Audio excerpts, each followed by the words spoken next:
If you are thinking about joining us in Sedona this October for Whispers of Wisdom, a retreat that is going to be incredibly transformative, an immersive experience in connecting with our ancestors, our guides, and our intuition, I've got something special for you.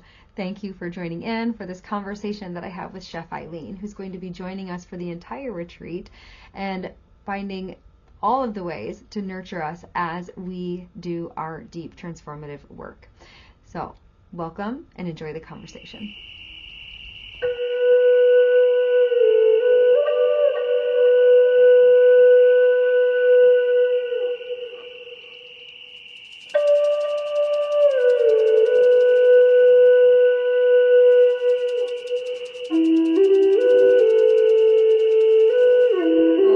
I am Kathleen Michelle, or Kat. A lot of people call me Kat. That's fine. And I'm with One Moment Center.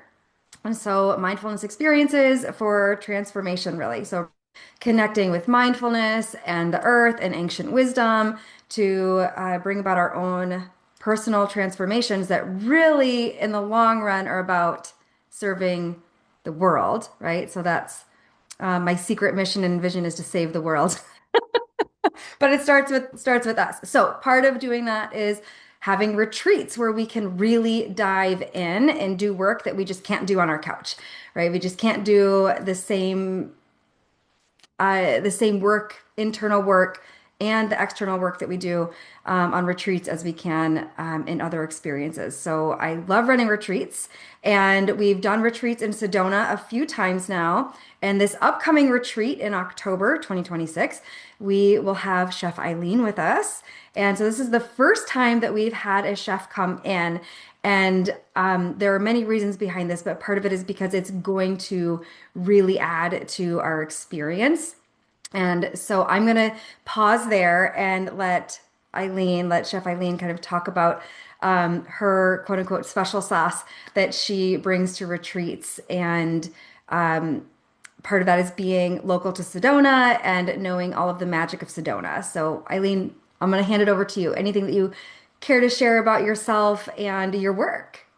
Thanks, Kat. Yeah, so I grew up in Sedona, graduated kindergarten all through high school, and a very long time ago. And then I went to Arizona State and then moved to Los Angeles. So growing up in Sedona was really special. It's a really, really special place. And it goes so much further than what you get on Instagram or Pinterest.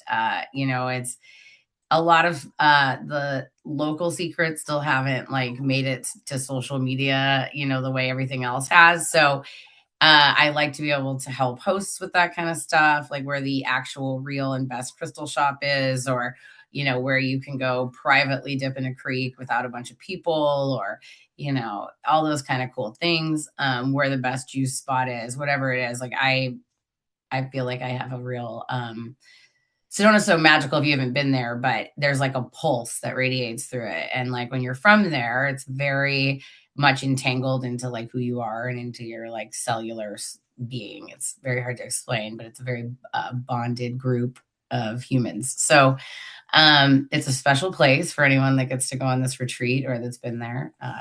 I'm very excited for you.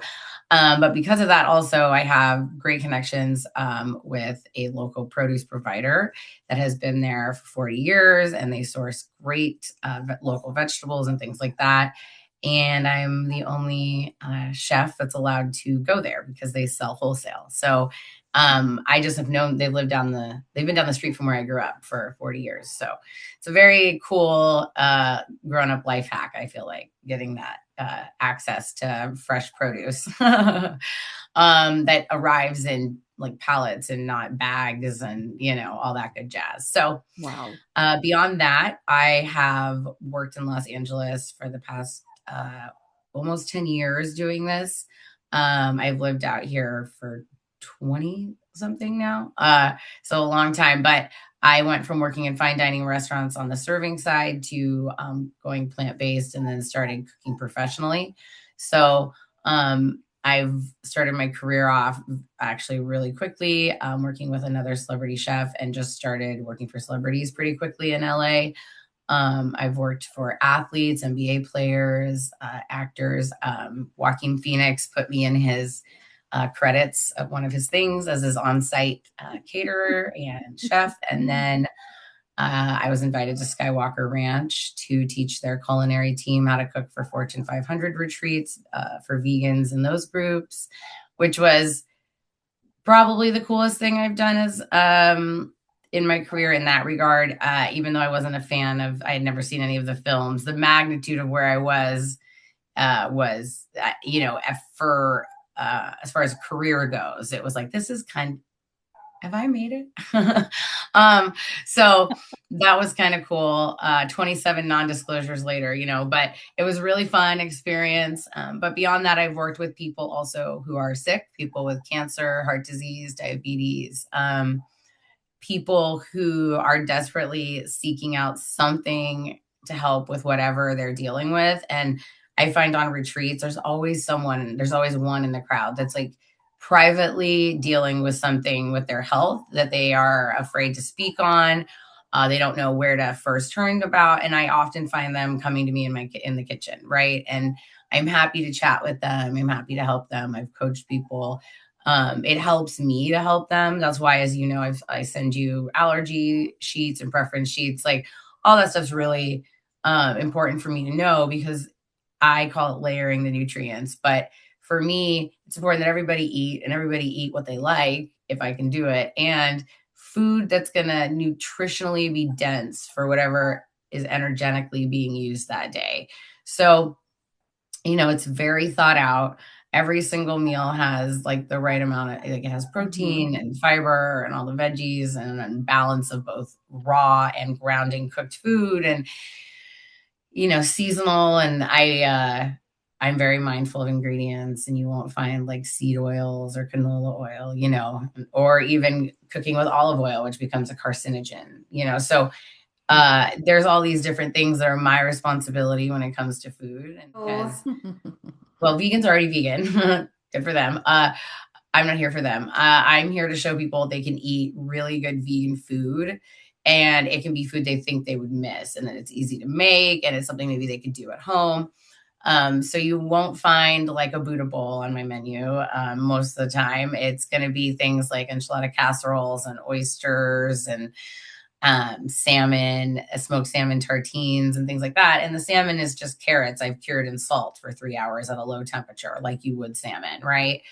And your caviar is just made from charcoal instead of, being real caviar. So it's fun and whimsical sometimes, but it's familiar, and it's not, you just don't have to feel like you're going on a retreat and just going to be eating like quinoa and sprouts. There's so many more elements to eating the right balanced food that can be super fun, that can be meal prepped. And so that's kind of like, I take all of that into account when I'm cooking for retreats, because people are coming from everywhere, all walks of life, all backgrounds, all eating styles, all diets. And we're all coming under one roof together for a shared amount of time. And it's my duty to make sure you're excited for each meal, not like dreading eating vegan every day. So, it's just one of those things. Every retreat, someone tells me they're going to eat this way after, at least one person. The last retreat I did, everybody bought my cookbook like right there, because they had such a fun time, and we did so many like little Q&As and stuff. So it was fun, because it's not about forcing people to go vegan tomorrow or else. It's about showing people they can integrate eating this way, even if they're still going to like eat meat or be on a pescatarian diet. We're all on our own journey. Right. So Right. that's kind of a little bit of my background and special sauce and philosophy about it, so to speak. Yes. Wow. I just ask at this point. You just hit on everything that I probably would have asked about. Girl, it's not my first rodeo. That is clear, right? And so lucky, like to have been able to um, get you on our schedule, actually, right? Because I Yeah. know how busy you are and how sought out you are. So I was glad I met you too. And I feel like this is going to be really special. And, I look forward to not only feeding and nourishing your group, but helping guide you guys through Sedona however I can, advise you on the best times of days to go places where there's not a crowd, whatever you need. I know it. I probably know it. Or I know a Right. guy who knows it. Right. Or you know a guy who knows it. Yeah. Yes. And that insider tips are valuable, incredibly valuable. Yeah. So yeah, so we've talked about with our retreat coming October that we're gonna have some times where we're eating in the house in Moon Dance Sanctuary, and then sometimes where we're eating out and about. And that's something that you're also able to help us with, right? Is like kind of creating some to-go meals that are going to be Yeah. just as nourishing for us as we are out doing like the work, right? This like it, we're going to be out in the elements, but doing our internal work and connecting with whatever we need to be connecting with, ancestors, um, and so we're looking forward to that too, is that we get to also take your food on the go with us, which is something we 100%. haven't done Whether, before. So yes. yeah, whatever you guys need in that regard, and you and I will talk as your schedule becomes more tightened. But even the last day, like as I told you, like even on last day when you guys are leaving and it's all a crazy rush, there will be a very balanced parfait for you in the fridge so that anyone going to the airport, anyone on the run, everyone will be fed something nourishing before they get to airport food. It will happen. So yeah, so much to explore and connect with nature. So we'll talk Yes. more on that. But as an example, easily there's like a spot Hmm. where you guys can have a picnic with picnic tables, at any point, and I'll pack it all up in a fridge bag and you'll be good to go. So Hmm. Love it. You're so you just thing, right? Which and I mean, as you've said, this is not your first rodeo. Times you've had many experiences, but like you've thought through everything, which is I'm just so I feel so good, lucky about that. So good. yes, yes. And so, and something that we're bringing retreat this time that we haven't been so intentional about in the past, but we like part of it, part of the purpose and part of the reason coming is that we're going to be doing some work on how we can connect with our ancestors and our guides and our intuition. And it is just going to be so important to be able to like not just be nourished, but like have that like clean energy Yeah. in us and like food is clean. And so my understanding around Arizona, specifically Sedona, before it was the tourist place that it is now, that is part of like Spirit Quest area, right? For Native Yeah. and indigenous folks. And there's a reason for that. Like the energy is just so strong. For anybody who has not been to Sedona yet, the hype is real. That the energy Yeah, is just it is very, very so real. strong. Yes, and I've had Yeah. my own wild experiences that we can get into sometime, of just like things that you wouldn't expect or to experience or to be able to tap into. There's just something about Arizona, something about Sedona, and the red rocks and the energy and the vortexes there Yeah. that it is so real. I am telling you, we all run everybody loves Sedona. To me, it's my hometown, right? So it still comes with hometown stuff, right? So it's interesting though, the place you try to avoid the most, the universe will pull you back into, or Sedona will. It just will not let you go. And I have professionally worked there for, 10 years Hmm. straight now. But you'll see it, you'll feel it. Everyone will feel it. It's really special, a very special place to get to go and experience, Yes, especially if you can do some of the things that will actually like ground you into what Sedona was as opposed to like what it has become. absolutely, absolutely, and Because that that like still exists. that is it right there, right? Is like that's what I'm hoping to connect with and like kind of just be the channel for folks to be able to connect with that. It's me Yeah. being there. I think it's just if folks feel drawn to the retreat, it's for a reason. And we all know that whoever ends up on our retreat, we're all there together for a reason that we cannot foresee. But Right. I think about the past retreats and folks I'm thinking of specific people who like they came to the retreat kind of like feeling like a normal person, right? And then they leave a medium, Yeah. right? I'm Depending telling you, in on it's their abilities and folks who come in and get activations that are just like, where Mhm. did that come from? I didn't even know that I was coming for. And like, so yeah, if you're feeling drawn to the retreat, if you're feeling drawn to Sedona, it is so important to listen to that. And even outside of retreats, I have had my own experiences of like, I got to get back there for some reason. I got to get back there. I got to get back there. And every single time, I can't why leave going, oh, of course. Like, of course, that's what I needed. Of course, that's what I needed to experience. Like, going into the birthing cave or being at airport vortex and like being drawn back there over and over again for some reason, right? Like, but that's the energy that is real to Sedona, and it Yeah. isn't made up. And that earth connection too. And I'm even thinking about what you're saying about like how many people come experience your food and then they're like, take some of that with me. Huge part of my retreats too is that it isn't just this like, we're going to all have this fun time together and then see you later. Like, my Yeah. hope is that there are parts of the retreat that like integrate into you for the rest of your life. And so whether that's like connecting with the earth and being like, wow, like I need to find my way of like connecting with the earth and nurturing the earth and the earth nurtures me and then take with me for the rest of my life and then this that and then the ripple effects, right, for the earth of just Right. seeing we can be guardians of the planet in that way. Or maybe it's those psychic abilities that people just suddenly go home with or but also like Right. the food like just something like that, just like being able to take that experience with food and how spiritual food can be, like taking that with us as well. So I think Right. about that when you're talking about like people take your cookbook, are learning how they can do this for themselves. Like it doesn't have to be some mystery. Like part of the retreat Yeah. is like going on the retreat experience, but then how do I then continue this in my life? Right. And that's the part for me. It's like planting seeds, right? Um, my cookbook is actually, I don't even really like the word cookbook. It's more like a field guide. And Mm. it's Yes. so Yes.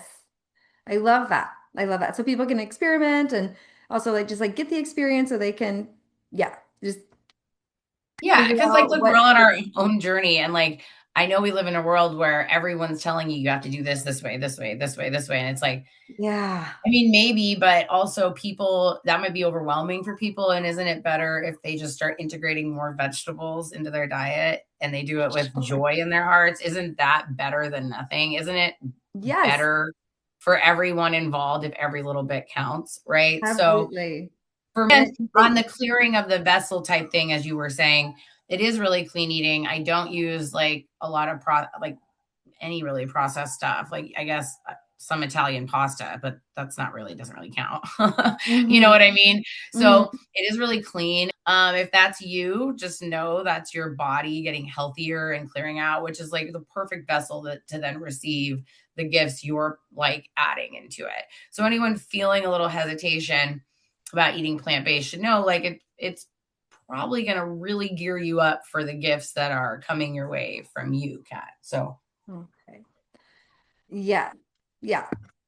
And like we are a vessel. How do we take care of our vessel? How do we keep it right. clean? How do we like clear out our block? Sometimes that is like the physical realm, and sometimes that is like the 45D spiritual realms. Yeah. So that's kind of my hope. And that, someone comes up to me in your retreat and says, oh my gosh, I haven't felt this good in years. Cause that happens all the time. Right. Yeah. It's in our autopilot busy, distracted, obligation-filled lives, it is hard to make some of these changes. And so being able to have this part of the retreat is super cool, right? That we get to experience it without having to put our own effort into it. Right. And then from there, and that's how it is with a lot of things, right? Is that like we dabble and we try something out, and then from there we kind of get to decide what is right for us from there forward. Uh, Correct. Right. Yes. So that's beautiful. And I'm thrilled. I'm thrilled that this is going to be a part of our experience this time. It's really going to make it a different feel than the past. Sedona retreats that I have led, that Moment Center has been a part of, it's going to make it a very different feel, and Cool. it's going to be so special. It's going to be so Good. I'm special. glad. I try to take all my crafts and put them together for it. So yeah. Wow. I'm excited. I'm just so excited. So, is there Me too. anything else that is kind of like on your mind or on your heart about um like the specific week coming up for us, where again, like the focus is around like connecting with our answers, our guides, our intuition, and what that has to do with Sedona and the food that you're going to be bringing in. And of course, for me, part of when I think of ancestors, I that could mean so many different things, but I can't not think about like the Native American aspect of like where we're going to be, and Yeah. how integral that is to the land that we're going to be on. We'll have lots of conversations about that when we're in Sedona. But anything more that you wanted to share specifically about kind of the connection between your food and the purpose or the theme around our gathering in October? I feel like it's going to be really fun and special. And yeah, I'm thrilled with the theme of your retreat. Something the locals don't love is when people come and don't have respect for the land and the space and how special it is. And yeah, I love hearing from hosts that their whole theme is about love and respect for where they are, because it makes me feel like I can tell you all the secrets and places you can go, because it's like I don't want to ruin that. You know Hmm. what I mean? So Hmm. I love it. I'm thrilled. Yes. We're thrilled to have you there.